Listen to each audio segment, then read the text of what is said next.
tiền nữa thấy là vì em vui lắm em thấy mất cân Điều hòa bật chưa mà có thấy cái gì một bài chưa bật mở phút trường biết nhìn cái từ thế nó cũng khác gì cái thằng cái này được không bật được bật mặt ấm ít cái để lỏng như rằng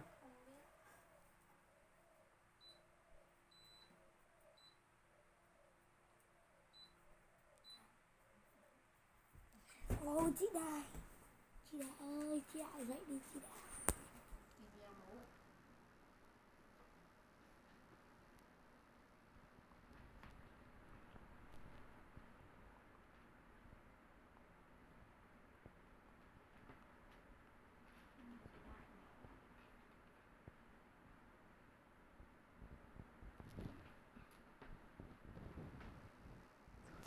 phải đi giang ngủ nữa